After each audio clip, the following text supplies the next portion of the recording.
तशी चिताची जळू लागली तरुण रक्त हुसरू लागली पप्पू अमर रहे गणिताच गर्जना पेटल्या सर्वांच्या भावना कैलासबाई श्रद्धांजली गाऊन कैलासबाई श्रद्धांजली गाऊनी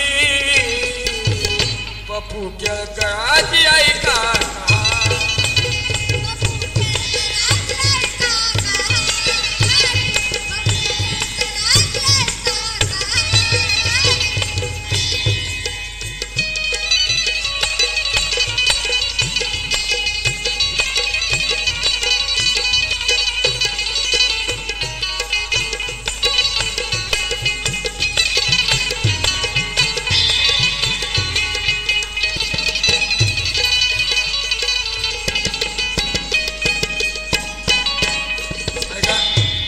पप्पू केळकरांची ऐका कहाणी. परंतु मला म्हणायचं आहे या पप्पू केळकरांची ज्यांनी हत्या केली त्यांच्या मारेकऱ्यांना भर चौकामध्ये फाशी देण्यात यावी. कारण आमचा बाबासाहेब आंबेडकरांनी लिहिलेल्या कायद्यावर आमचा विश्वास आहे. कारण बाबासाहेबांच्या कायद्याने कुणाला सवलं नाही, सत्य आहे ते सत्य आहे. कारण बाबासाहेबांच्या संविधानावर हा सगळा देश आहे.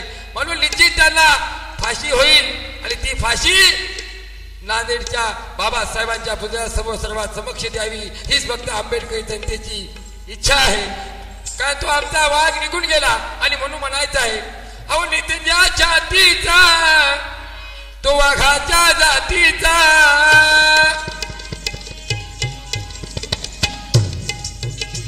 हो निधड्या छातीचा हो वाघाच्या जातीचा असा जन्मला तो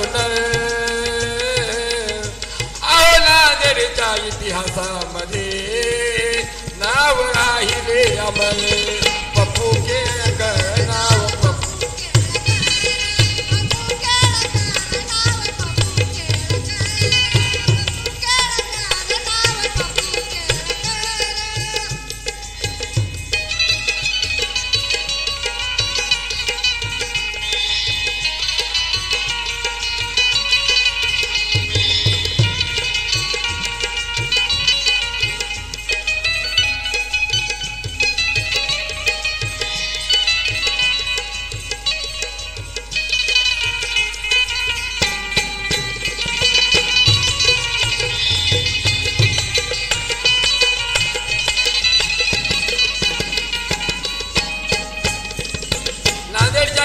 मध्ये नाव राहिले अमर पप्पू केळकर.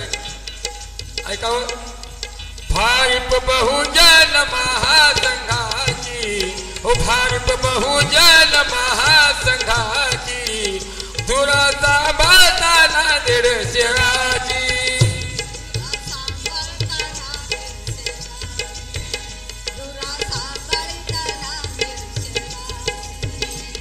ओ पप्पूच्या कार्याला निर्विनाशोर्याला अहो पप्पूच्या कार्याला त्या निर्विनाशोर्याला कशी लागली नजर अहो नांदेडच्या इतिहासामध्ये नाव राहिले अमर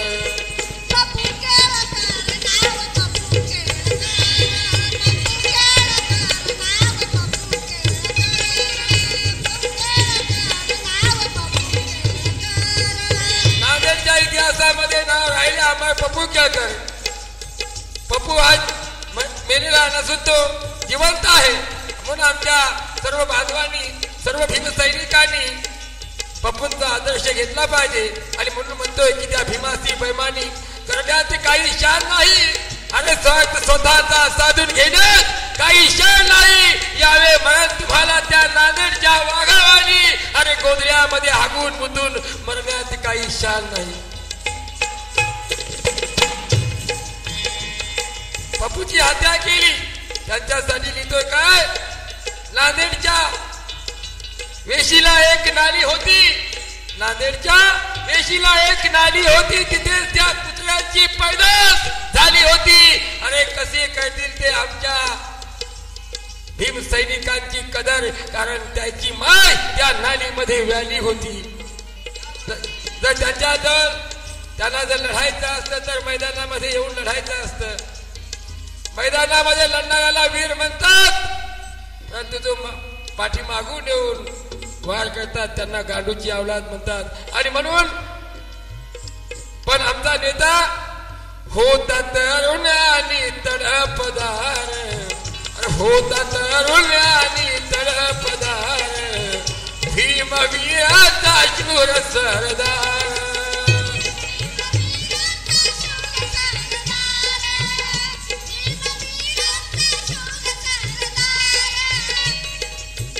भीमवीराचा शूर सरदार. अरे विकलाला कुठ, ओ झुकलाला कुठ, ओ विकलाला कुठ, झुकलाला कुठ, असा होता प्रखर. ओलांडच्या इतिहासामध्ये नाव राहिले.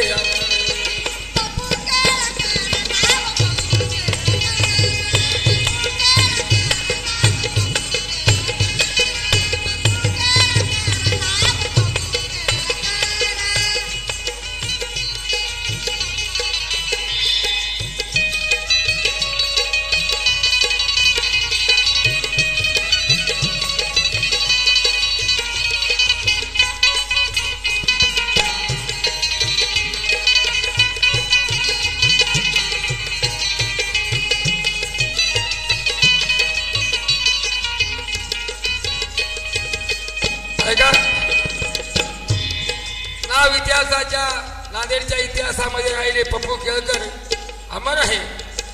आणि म्हणून त्यांची ज्यांनी हत्या केली त्यांच्यासाठी लिहितो काय, शुद्ध हवेसाठी घराभोवती झाडे लावा. शुद्ध हवा पाहिजे असेल तर घराभोवती झाडे लावा. घरावरती स्वाभिमानाचे झेंडे लावा. आमच्या भीम सैनिकांची हत्या करणाऱ्यांच्या मायला चौकात चौकामध्ये घोडे लावा. कारण पुन्हा अशा हत्या महाराष्ट्रामध्ये होऊ नये. कारण हा बदलावीचा बरा नाही, अरे हा जातीयतेचा बरा नाही. आम्ही संघटित मुकाबला नाही केला तर उद्याचा येणारा काळ आमच्यासाठी बरा नाही. म्हणून आम्ही संघटन केलं पाहिजे. का क्रांतीची वेळ तुम्ही घालू नका व्यर्थ. सज्ज राहा लढण्यासाठी, तर उद्याचे अनर्थ, दिन रात विषमतेचे अन्याय सोसणाऱ्या मग अशा मुरदार जिंदगीला जगण्यात काय अर्थ. म्हणून आम्ही पप्पू केळकरचा आदर्श घेतला पाहिजे. आमच्या भीमसैनिकांना मला सांगायचं आहे, आपण असं मेलं पाहिजे. पण काही काही मुलं मुलीसाठी मरत असतात. अनेक लोक काही भूकंपामध्ये मेले, कुणी एसटी खाली मेलं, कुणी विष पिऊन मेलं, परंतु त्याचं नाव कधी होत नाही. म्हणून आपण असं मेलं पाहिजे. आमच्या मुलांना संदेश आहे, आजी क्यों मरते हो लड़कियों के लिए, 2 गज कपड़ा नहीं मिलेगा तुम्हारे कफन के लिए. अजी क्यों मरते हो लड़कियों के लिए, 2 गज कपड़ा नहीं मिलेगा तुम्हारे कफन के लिए. अजी मरना है तो मरो नांदेड़ के पप्पू केळकर जैसे, ये लड़कियां भी दुपट्टा फाड़ देंगे तुम्हारे कफन के लिए. आणि म्हणून कैलास क्रांतीची होता तो आग, ठरला क्रांतीवीर नांदेडचा वाघ.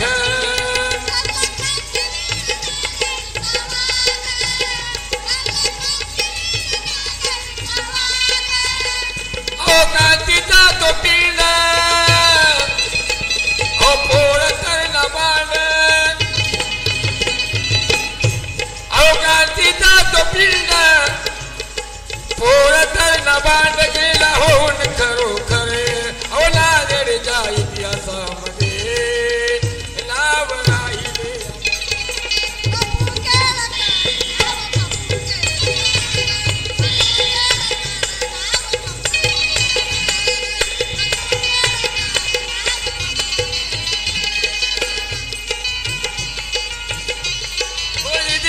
जातीचा, जातीचा, जातीचा, वाघाच्या जातीचा असा जन्मला तो नर. अहो नांदेडच्या इतिहासामध्ये नाव राहिले.